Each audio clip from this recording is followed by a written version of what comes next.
Amados hermanos, bienvenidos a nuestro estudio bíblico, parte 5 de la historia de la iglesia. Y hoy estaremos hablando sobre el canon bíblico, cómo llegó la Biblia hacia nosotros, cómo llegó hacia nosotros. Y eso es muy importante para nosotros como cristianos, saber cómo llegó la Biblia hacia nosotros, por qué la leemos, por qué creemos en ella y cuál fue el trayectorio de todos esos libros hacia nosotros. Entonces hoy el estudio bíblico parte 5 sobre la historia de la iglesia, la Biblia. Muy bien, entonces hoy estaremos hablando sobre el canon de la Biblia. Estaremos viendo qué es el canon, cómo llegamos al Antiguo Testamento y cómo llegamos al Nuevo Testamento. Así que creo que va a ser de gran bendición para todos nosotros. Empecemos con una oración en este momento. Padre, gracias por esta oportunidad que podamos estar aquí en este estudio, Señor, y aprender más de ti, aprender sobre tu iglesia, aprender sobre cómo llegó tu palabra hacia nosotros. Te agradecemos, te alabamos y te glorificamos en esta oportunidad.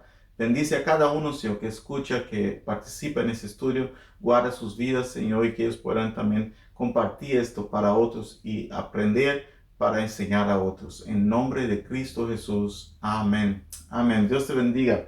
Muy bien. Entonces, vamos a... ¿Por qué estudiamos la historia de la iglesia? Eso lo estamos viendo toda la semana. ¿Por qué lo hacemos? Porque entendemos cómo llegó el Evangelio hacia nosotros y también, muy importante, cómo llegó la Biblia hacia nosotros. Eso lo estaremos viendo hoy. Eh, Aprendemos de nuestros hermanos del pasado, los dilemas que pasaron en el pasado, podemos aprender y tomar lecciones de ellos. Vemos también Dios trabajando en todo este periodo de generación en generación. O sea que muy importante saber la historia de la iglesia. ¿Qué hemos visto hasta ahora? Muy bien, nosotros hemos visto ya la parte de los apóstoles, en la parte 1, también hemos visto los padres de la iglesia. Cuando hablamos de padres de la iglesia, hablamos de personas que vinieron después de los apóstoles, que eran personas que escribieron y que enseñaron y tenían un gran reconocimiento entre la iglesia. Y esas personas nos dejaron informaciones por la cual nosotros podemos tener diferente información sobre este periodo que vino después de los apóstoles. Hablamos de personas como Policarpo, Clemente de Roma, Justin Martyr, y llegamos hasta Eusebio. La semana pasada hablamos también sobre Constantino. Constantino fue el emperador romano que legalizó el cristianismo. Él no fue el emperador que puso el cristianismo como religión oficial del imperio, sino que él fue el que legalizó la religión oficial del imperio. Eso vino después y estaremos hablando sobre eso en otro estudio. Entonces aquí es lo que hemos visto hasta ahora. Hemos llegado hasta los años 330, 340 y también es un buen periodo para introducir esta parte de hoy, que es la Biblia, cómo llegamos hacia la Biblia. Muy bien, ¿qué es el canon? Muchas veces se escucha el canon bíblico. ¿Qué es el canon? El canon se refiere a regla o estándar, una regla de diferentes criterios para decidir si un libro es inspirado, es sagrado o no. Y eso es una tarea muy difícil para los que hicieron esto, porque tenía el peso de tomar la decisión: ¿es este libro sagrado o no? Porque había muchos libros y, como ustedes saben, pero la mayoría de ellos no eran inspirados, eran apenas libros y algunos eran falsas enseñanzas. Entonces habría que tener esta regla de cuáles son los libros inspirados y cuáles no lo son. Entonces el canon es las reglas, o sea, el estándar que se tiene que tomar para decir que un libro es inspirado o no es inspirado. o en otras palabras, ¿es sagrado o no? Um, el Antiguo Testamento para nosotros los cristianos es fácil, el canon es fácil, la decisión de aceptarlo, porque el Antiguo Testamento fue leído por Jesús. Jesús abría los textos del Antiguo Testamento, los rollos, y leía. Por ejemplo, vemos en Lucas capítulo 4, que habla sobre eso, Mateo 4 también. Entonces Jesús usaba el Antiguo Testamento hebreo, o sea, el Tenaj se llama el Antiguo Testamento hebreo. Él lo usaba, y por lo cual nosotros también lo usamos, porque Jesús lo usaba, ¿no? Y también los apóstoles usaban el Antiguo Testamento. Vemos, por ejemplo, 2 Timoteo 3, 16, 17, donde Pablo dice que las escrituras son inspiradas por Dios.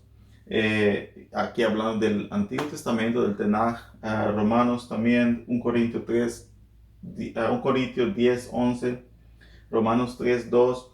Entonces, Jesús usó el Antiguo Testamento, los apóstoles usaron el Antiguo Testamento, entonces la iglesia toma la decisión también de usar el Antiguo Testamento como parte de los libros sagrados de la iglesia.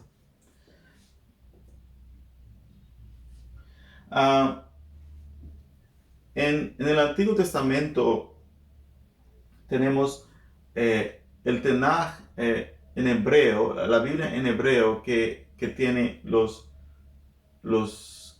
libros que tenemos nosotros en el Antiguo Testamento, en nuestra Biblia hoy, la Biblia considerada la Biblia protestante.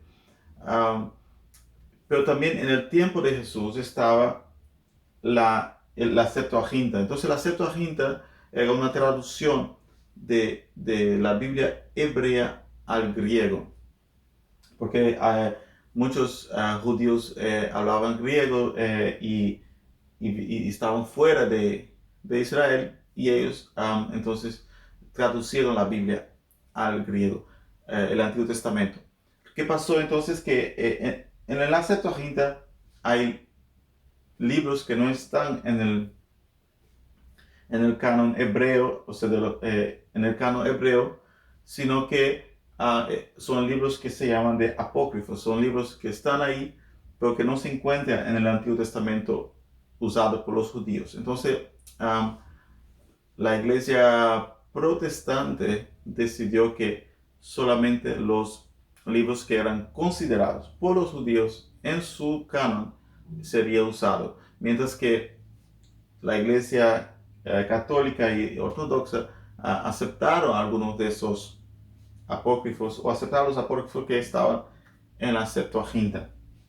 Y esos son libros que vamos a ver ahorita cuáles son, pero eso fue más influencia de Agustín. Bueno, Jerónimo, que estaba en los años 340, por ahí, él fue el que tradució la Biblia, y también fue la decisión de la Biblia católica del Antiguo Testamento, también fue muy influenciada por Agustín. Y entonces Agustín impuso que también los libros que estaban en la Septuaginta, en la traducción griega, eran también inspirados, por lo cual se añadió al Antiguo Testamento católico. Pero los protestantes luego, cuando hubo el protestantismo, que vamos a hablar sobre eso después, pero ellos dijeron que no, que la lista estaba bien, solo que los apócrifos, los libros que no estaban en el Antiguo Testamento judío, esos libros no serían aceptados por la iglesia protestante.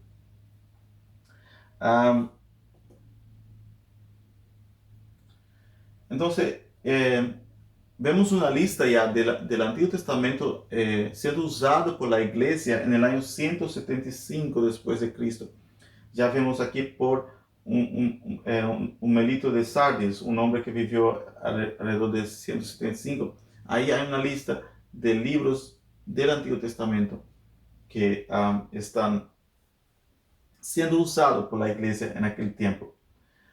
Él pone todos los libros del Antiguo Testamento que nosotros tenemos en nuestra Biblia como protestantes, excepto el libro de Esther, solamente que Esther no está en él. También él pone pone el libro de Sabiduría de Salomón, que es un libro apócrifo. Entonces, ahí vemos que ya en el año 175 la iglesia está usando la mayor parte del Antiguo Testamento, y la iglesia leía esos libros. También lo vemos en el libro de Hechos, que se leía el Antiguo Testamento.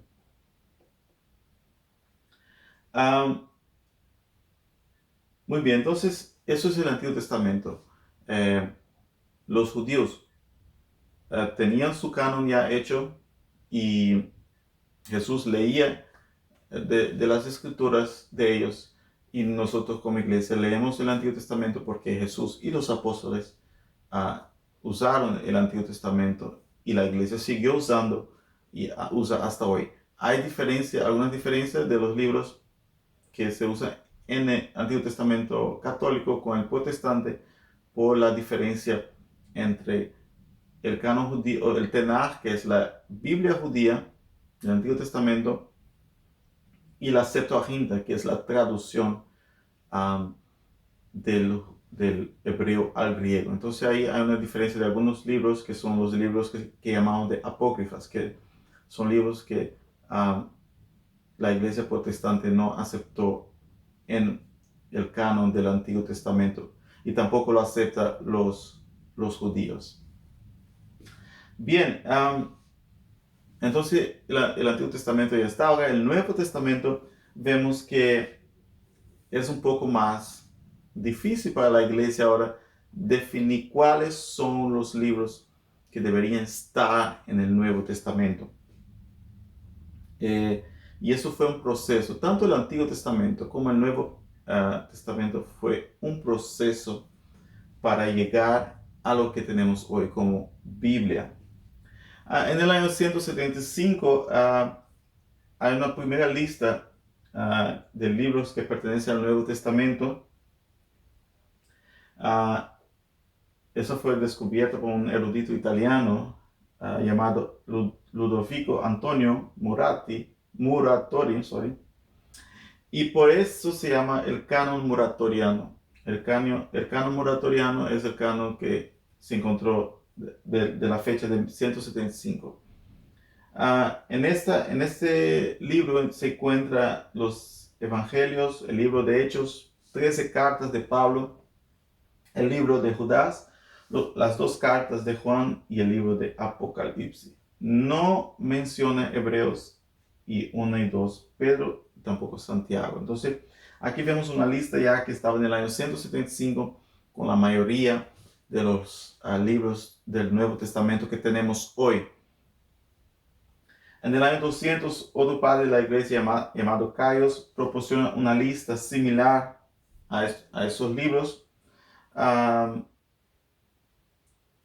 Entonces vemos que era ya usual que la iglesia tenía estas listas que eran dadas por los obispos de las iglesias, diciendo, estos son los libros que nosotros leemos. Y ahí se va empezando a formar entonces esta idea de que hay un conjunto de libros para ser definidos como libros de la iglesia, lo que nosotros llamaremos luego de el Nuevo Testamento. Muy bien. Para el año 340, Eusebio da la lista entonces de los libros del Nuevo Testamento. Ya hemos hablado sobre Eusebio la semana pasada. Eusebio fue el hombre que escribió sobre la historia de la iglesia hasta el año 300, y él también da una lista de los libros del Nuevo Testamento que él encontró que estaba siendo usado por los padres, como hemos visto ahora, de la iglesia hasta aquel tiempo. Y esta lista es la que usamos hoy, tanto iglesia protestante, católicos o iglesias ortodoxas. En su carta de de Pascua del año 367, Atanasio, obispo de Alejandría, dio una lista de exactamente los mismos libros que se convertirían oficialmente en el canon del Nuevo Testamento. El desarrollo del canon del Nuevo Testamento fue, al igual que el del Antiguo Testamento, un proceso gradual. No es que de un día para otro llegó, boom, el Antiguo Testamento y boom, el Nuevo Testamento. No, el Antiguo Testamento fue una lucha, una lucha, digamos, de ver y buscar cuáles son los libros sagrados. Y eso tuvieron los judíos y lo hicieron el canon judío. Jesús luego habla sobre este canon. Jesús usa la Biblia judía y nosotros entonces usamos este canon como sagrado. Ahora el Nuevo Testamento también, ahora un proceso gradual donde las iglesias estaban usando libros de los apóstoles que conocemos hoy y se va juntando, se va viendo cuáles están siendo usados por todos y entonces llegamos al Nuevo Testamento de los libros que son sagrados para la iglesia. Entonces, ¿cómo se medía entonces cuáles libros ponemos en el Nuevo Testamento o cuáles no añadimos? Hay tres reglas que se usó básicamente para ver si el libro iba a ser parte del Nuevo Testamento o no. La primera era la conformidad del contenido de un pretendido escrito sagrado con lo que se llamaba la regla de fe. Entonces, es este escrito que tenemos, este libro, en conformidad con la regla de fe que hay en la iglesia, con la fe que tenemos, con lo que se sabe de Jesucristo y la fe. Entonces, el libro tenía que ser compatible con la fe cristiana, con la fe que estaba todo aquel tiempo. Lo segundo era que el libro tenía que ser escrito por los apóstoles o indirectamente por los apóstoles. Por ejemplo, la iglesia no iba a aceptar libros escritos por otras personas que no eran los apóstoles o que no estaban con los apóstoles. Entonces ahí era un criterio. En el Nuevo Testamento tenemos libros que no son escritos por los apóstoles, por ejemplo como Marcos o Lucas, pero ellos andaban con los apóstoles. Por ejemplo, Marcos andaba con Pedro y tenía referencia de Pedro, y Lucas andaba con Pablo, que también tenía referencia de Pablo. También un tercer criterio era que los libros tenían que ser aceptados en general por las iglesias de aquel tiempo. Se veía entonces en la historia cuáles libros, como hemos visto aquí en los años 175, en el año 200, y diferentes padres de la iglesia mencionando los libros que había en aquel tiempo. Entonces se tomó esto como ver qué libros eran los que estaban siendo usados por las iglesias. Si había un libro que ninguna iglesia había usado o que no se menciona en ninguna parte, eso no tendría, no iría al canon. Entonces, eso eran las reglas que se usaban para definir cuáles libros estarían en el Nuevo Testamento. Muy bien, entonces llegamos al Nuevo Testamento. Luego tenemos la traducción Vulgata, la traducción del griego y del hebreo al latín. Como se sabe, el latín fue creciendo más, el griego disminuyendo, y se tradució entonces la Biblia al latín. Eso fue una traducción hecha del griego mismo, o sea, del griego y del hebreo mismo. Eso fue hecho alrededor de 382 por Jerónimo de Escudón. Jerónimo entonces trajo la Vulgata.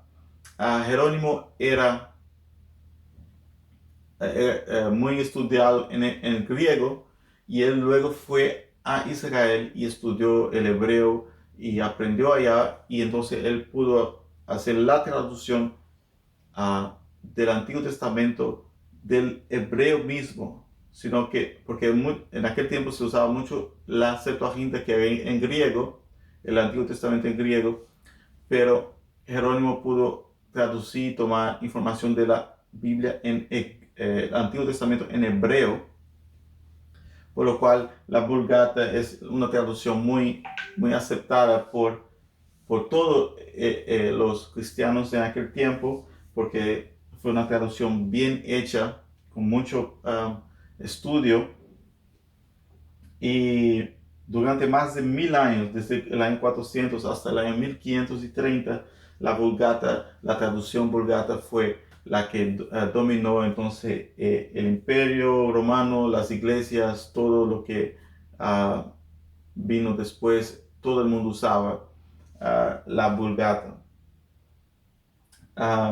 Eso es como hoy, digamos que la Reina Valera en español o King James en inglés. En aquel tiempo solo se tenía la Vulgata como la Biblia que estaba en toda parte. Muy bien, entonces vemos que ya la Biblia es traducida del hebreo, del griego. Tenemos los cánones, el Antiguo Testamento, el Nuevo Testamento, y la Biblia estaría entonces por muchos años siendo usada por la Vulgata. Luego, cuando vino el movimiento protestante, entonces los protestantes miraron otra vez los textos y tomaron la decisión de quitar los libros apócrifas del Antiguo Testamento. Y de ahí, cuando vino el protestantismo, se empezó a hacer diferentes traducciones para las diferentes lenguas del mundo. Y luego vino el español, el inglés, todo eso vino después, después de los años 1500. Entonces, hasta ahora hemos visto el desarrollo de los cánones, y hemos visto que Dios ha trabajado en todo esto por medio de su Santo Espíritu, guiando a la iglesia hacia el conocimiento de Él, el conocimiento del Antiguo Testamento, del Nuevo Testamento, y nos bendijo, y hoy tenemos estos libros tan preciosos en nuestras manos.